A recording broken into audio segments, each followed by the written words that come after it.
తిరుమల లడ్డు వివాదంపై విచారణకు ఏర్పాటైన సిట్ బృందం తిరుపతికి చేరుకుంది.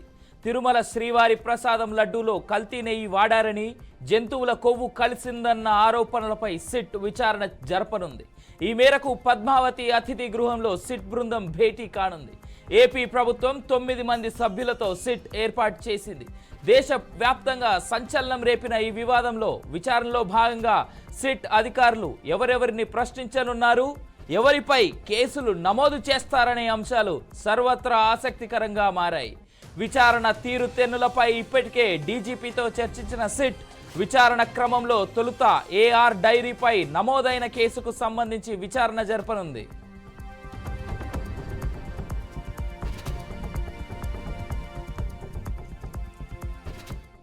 రైట్, ఇదే సిట్ అంశానికి సంబంధించి మరింత సమాచారం మా గోపి ఫోన్ ఇన్ లో అందిస్తారు. గోపి, అవినాష్, కాసేపటి క్రితమే సిట్ ఏదైతే శ్రీవారి లడ్డూ ప్రసాదాల్లో అనిమల్స్ ఫ్యాట్ కలిసినటువంటి నెయ్యి కలిసిందో దానికి సంబంధించి ప్రభుత్వం ఇప్పటికే కూడా విచారణ ప్రారంభించడం జరిగింది. అందువల్లనే సిట్ దర్యాప్తు చేస్తూ కూడా సిట్ని ఏర్పాటు చేయడం జరిగింది, దర్యాప్తు చేయమని చెప్పి. అందువల్లనే కాసేపటి క్రితం సిట్ చీఫ్ గా ఉన్నటువంటి త్రిపాఠితో పాటు మరికొంతమంది అధికారులు కూడా తిరుపతికి చేరుకోవడం జరిగింది. వీళ్ళు ఇప్పుడు ప్రస్తుతం తిరుమలకి వెళ్లడం జరిగింది. తిరుమలలో టీటీడీ ఈవో శ్యామలారావుతో సమీక్ష నిర్వహిస్తారు. శ్యామలారావుతో వివరాలు తీసుకుంటారు. ఎప్పుడు గతంలో ఈ కల్తీకి సంబంధించిన నెయ్యి వచ్చింది, దాని తర్వాత ఎంతవరకు ఈ కల్తీ నెయ్యిని శ్రీవారి లడ్డు ప్రసాదాల్లో కలిపారు, దాని తర్వాత కలపాల్సి వచ్చింది, దాని తర్వాత ఎప్పుడు గుర్తించారు, ఎప్పుడు ఎన్ని ట్యాంకర్స్ రిటర్న్ వెళ్ళాయి అనే దానిపైన పూర్తి స్థాయిలో విచారణ జరుపుతారు. దాని తర్వాత ఏఆర్ కంపెనీకి టెండర్లు ఇచ్చే విషయాల్లో ఎందుకు గతంలో ఉన్నటువంటి అధికారులు అత్యుత్సాహం ప్రదర్శించారు, ఇలాంటి స్టాండర్డ్స్ అన్ని లేకుండా పరిగణలోకి తీసుకోకుండా ఎందుకు కంపెనీకి కేటాయించారు, వీటి మీద అంతా కూడా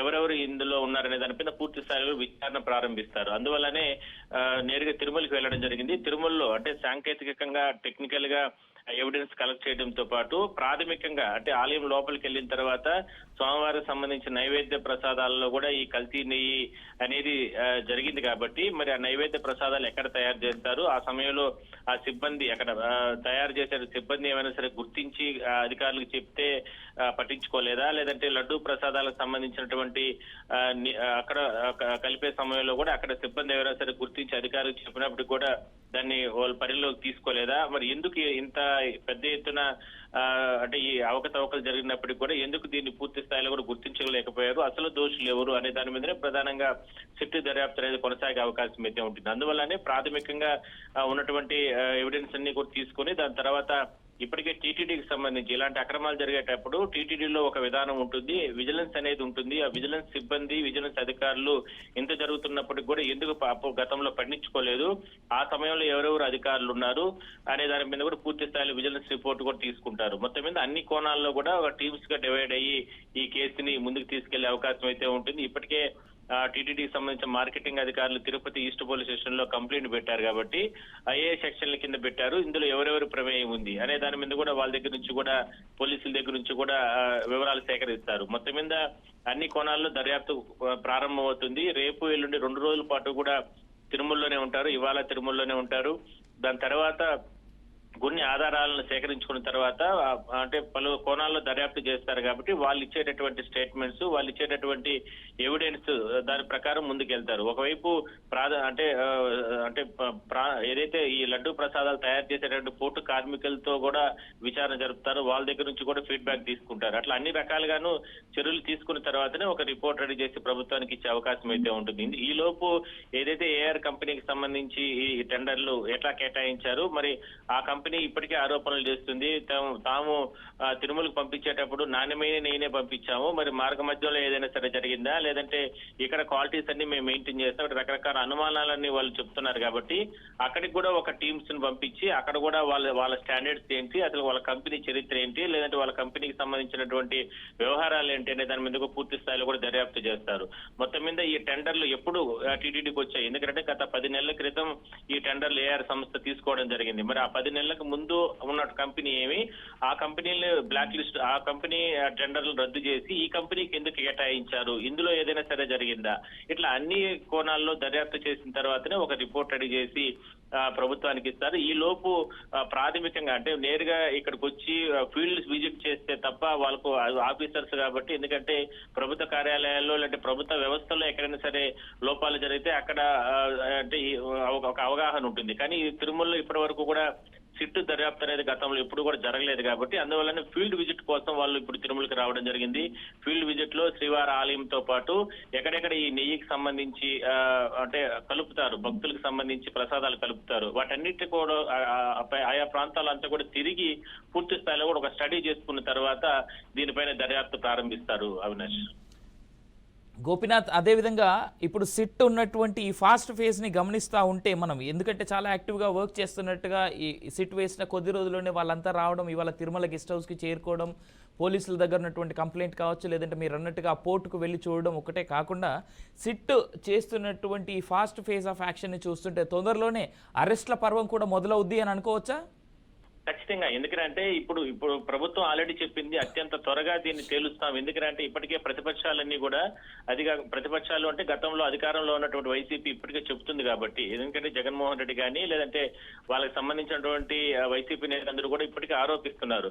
ఇదంతా కూడా ఉద్దేశపూర్వకంగానే తమ పార్టీని దెబ్బతీయడానికి, తమ పైన బురద జల్లడానికి రాజకీయంగా శ్రీవారిని వాడుకుంటున్నారంటూ కూడా వాళ్ళు రకరకాల ఆరోపణలు చేస్తున్నారు. కాబట్టి ఆ ఆరోపణలకి ఎక్కడ కూడా ఆస్కారం లేకుండా ఎవిడెన్స్ ని కలెక్ట్ చేసి దోషుల పైన చర్యలు తీసుకునేందుకు, ఎందుకంటే గత ప్రభుత్వంలో ఇది జరిగింది అని నిరూపించేందుకు ఈ సిట్ను ప్రభుత్వం ఏర్పాటు చేయడం జరిగింది.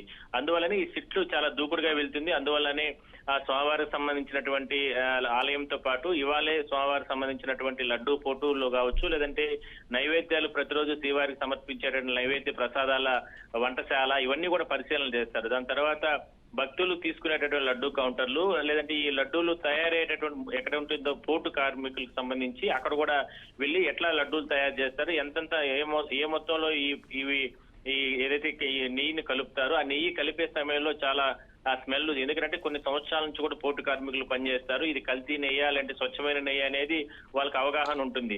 మరి ఇది కల్తీ నెయ్యి వచ్చే సమయంలో మీరు ఎందుకు గుర్తించలేకపోయారు? ఒకవేళ అలా గుర్తించి ఉంటే ఉన్నతాధికారులకు మీరు చెప్తే వాళ్ళు పట్టించుకోలేదా, లేదంటే మీరు నిజంగానే గుర్తించలేకపోయారా అనేటటువంటి ఫీడ్బ్యాక్ కూడా వాళ్ళ దగ్గర నుంచి తీసుకుంటారు. ఇట్లా అన్ని కోణాల్లో దర్యాప్తు చేసిన తర్వాతనే, ఎందుకంటే ఇది భక్తుల మనోభావాలతో దృష్టి ఉండడం ఒకవైపు, ప్రధాన ప్రతిపక్షంగా ఉన్నటువంటి వైసీపీ ఇప్పటికే రకరకాల ఆరోపణలు చేస్తుంది. కాబట్టి ఎక్కడా కూడా అంటే పారదర్శకంగా ఈ విచారణ అనేది కొనసాగించాలి. నిజంగా దీంట్లో దోషులు ఎవరైనా ఉంటే అది ఎంతటి వారైనా సరే వాళ్ళకు శిక్షార్హులే, ఖచ్చితంగా వాళ్ళపైన కఠిన చర్యలు తీసుకుంటామనేది ప్రధానంగా ప్రభుత్వం చెప్తుంది. కాబట్టి మొత్తం ఈ విచారణ అనేది కంప్లీట్ అయిన తర్వాత ఒక నివేదిక ప్రభుత్వానికి ఇస్తారు. దాని తర్వాతనే అరెస్టుల పర్వం కొనసాగుతుంది. ఈ నివేదిక అనేది 2-3 రోజులు పడుతుందా, బహుశా ఒక వారం రోజులు పడుతుందా? ఎందుకంటే ఇది టీటీడీ అనేది ధార్మిక సంస్థ. తిరుమల ఆలయంతో పాటు తిరుపతిలో కూడా చాలా ప్రాంతాలు అనుబంధ ఆలయాలు ఉన్నాయి. అక్కడికంతా కూడా ఈ నెయ్యి సరఫరా జరుగుతూ ఉంటుంది. మరి ఇంత పెద్ద మొత్తంలో గోల్మాల్ జరిగింది కాబట్టి దీన్ని పూర్తి స్థాయిలో దర్యాప్తు చేసిన తర్వాతనే అధికారులు ఎవరున్నారు, పాలక వర్గం ఎవరున్నారు, పాలక వర్గంలో ఈ టెండర్లు కేటాయించేటప్పుడు బోర్డు సభ్యులు తెలియకనే ఈ ప్రక్రియ కొనసాగిందా అనే దానిపైన పూర్తి స్థాయిలో స్టడీ చేసిన తర్వాత ఒక రిపోర్ట్ రెడీ చేసి దాని తర్వాతనే చర్యలు వీళ్ళపైన చర్యలు తీసుకోవాలి, ఇందులో వీళ్ళ ప్రమేయం ఉంది అనేది ప్రభుత్వానికి నివేదిక ఇస్తారు. దాని తర్వాత ప్రభుత్వం ప్రకారం చర్యలు కొనసాగుతాయి. Avinash, right Gopinath, thank you for the updates.